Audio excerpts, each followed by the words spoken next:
We welcome back the folks from the Bloomingdale Animal Shelter, The Great Dog, and they will tell us more about their upcoming events. Plus, volunteer Diana Hoffer will be here from the St. Hubert's Animal Welfare Center from North Branch with 2 nice cats in need of a good home. We'll also have our cute pet of the week as well. The show now starts up with Rich Weinson. Good to see you, Rich. Thank you, Doctor. And also Cole. Nice to see you, buddy. My son, Cole Voynick. Well, tell us, Rich, you are originally a Morris County kid from Rockaway, I believe. Trained my first dog at the Dover YMCA. Is that right? In the late 60s. Wow. Okay, then you moved down to college in North Carolina, and now you're back. Went to North Carolina, Chapel Hill. Been training out of Randolph since '91. Now, when you came back in '91, you wanted there to be puppy socialization, and that was not even offered anywhere in Morris County at the time.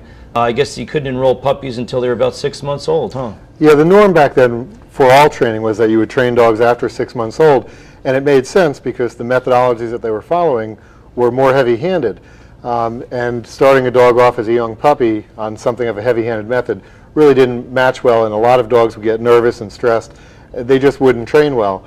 In the late 80s, I had attended a seminar by veterinarian behaviorist Ian Dunbar. He's the founder of the APDT, Association of Pet Dog Trainers. The lecture was supposed to be about preventing dog aggression.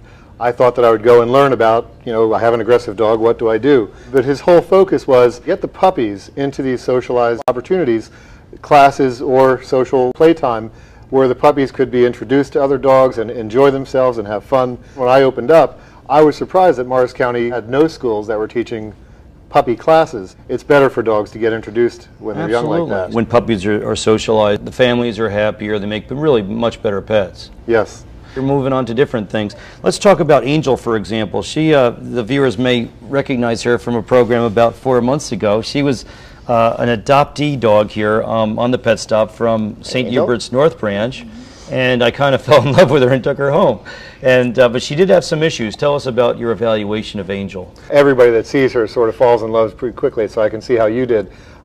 But we don't know Angel's background, and Angel, especially when we first brought her home, had a few things where she would be sensitive, a little bit nervous, and introducing her to strangers, introducing her to strange settings, she would get stressed kind of easily. So we've applied some clicker training, which is click and treat, and the clicker training is a way of building their confidence. Basically, it removes the old leash and choker collar and says, if you do something right, I'm going to let you know, but I'm going to ignore it if you don't do something right. Okay. It's a lot easier for a dog who's first learning something new to just keep following what it does right. And that's basically how she's been worked up until this point. Not exclusively with clicker, as we'll see from the video in a few minutes. We've done some lure and reward training, a variety of different things with the clicker as our starting point, and we've gone back to the clicker repeatedly for a lot of different behaviors. So it's rewarding behavior in a positive way and not negative reinforcement at all, which is also very good for people. Certainly. People who work with the clicker, I think, in training, they tend to find they start applying these lessons in their own world as well. Good. And Cole did a good job of, with your guidance of using that technique, huh, Cole? Yeah. Well, let's show the video, and you can explain things as we go along here. Okay. Okay.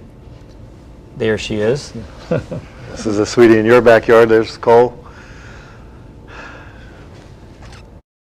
This is we're first just doing a lure command, teaching the dog to lay on its side as a precursor to roll over and play dead. So this is the first step of just showing it with a treat. Here, this is a good place to be, and if you go into this place on your side, you get this treat. Cole at this moment is operating the clicker from behind me, which is why there's not one in my hands. Okay, so the idea is you make this clicking sound when she's doing something right, and it's immediately rewarded by a treat? Right. The timing of the click is much more precise than any other technique out there, and great timing increases the reinforcement value of any reward you use. With Angel, we've been using quite a few treats up until this point. We're going to cut back, but even my 14-year-old Corgi still enjoys the fact that he's treated for all the behaviors I like.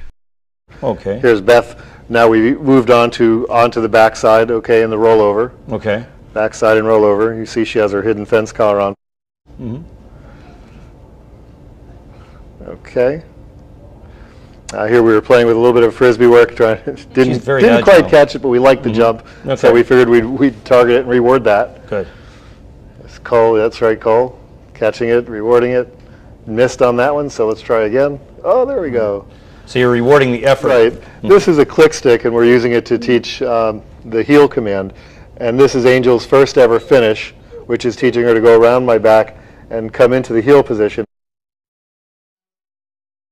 And then sit at the side. And then we'll step away and follow off with the heel. She seemed to catch on fairly quickly, Rich. Is that the norm? Obviously, she's very bright. When you work with the clicker, trainers who have trained the old way and the new, they find that because there's so much less stress working a dog on a clicker, they enjoy the process so much more. The reduced stress lets them learn and think more clearly, lets them learn faster. Speaking to me as a veterinarian and not a daddy, is she really bright? I'm just kidding.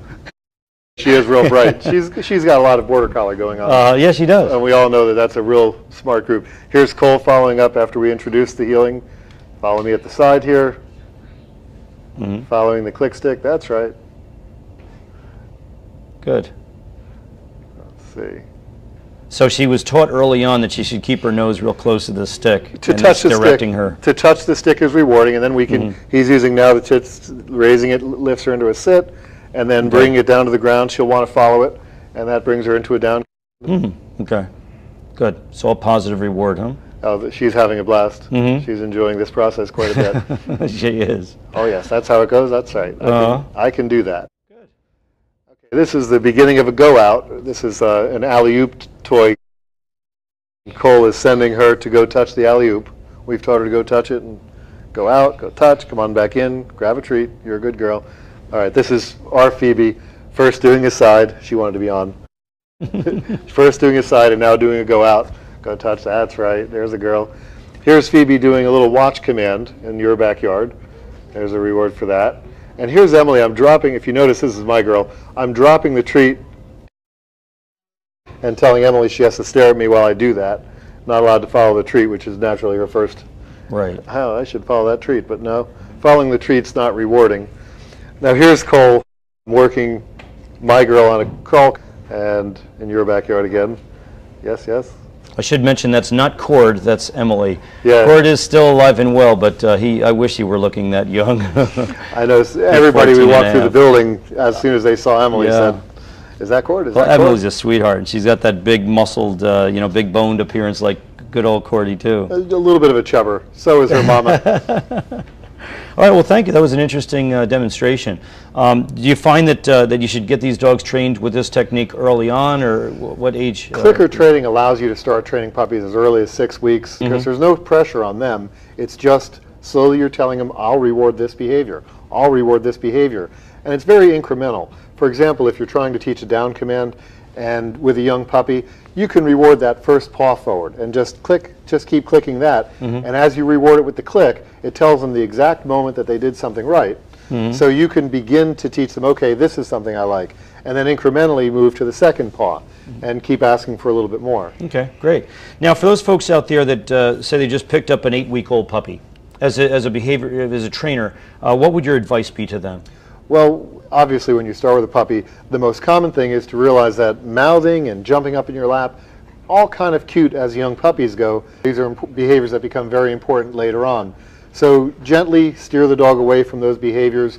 And certainly these days I think it's real common to teach a few of the basics. Come, sit down, stay. Right out of the gate, 8 to 12 weeks old. Let them learn these things with low pressure, a lot of enjoyment in the process.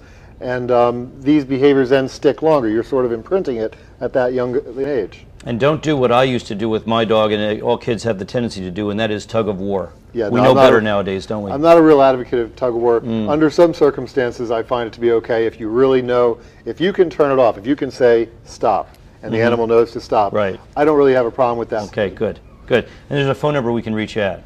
Yes, 973-537-7777. That's my location in Randolph. All right, thanks for all your help. Thanks for having us on. Cole, thanks for coming on, buddy. And thank you, Angel. All right, folks, still to come today, we'll talk with 2 dedicated folks from the Bloomingdale Animal Shelter Society, plus our Pet of the Week. There's a lot more to come on the Pet Stop, so please stay with us.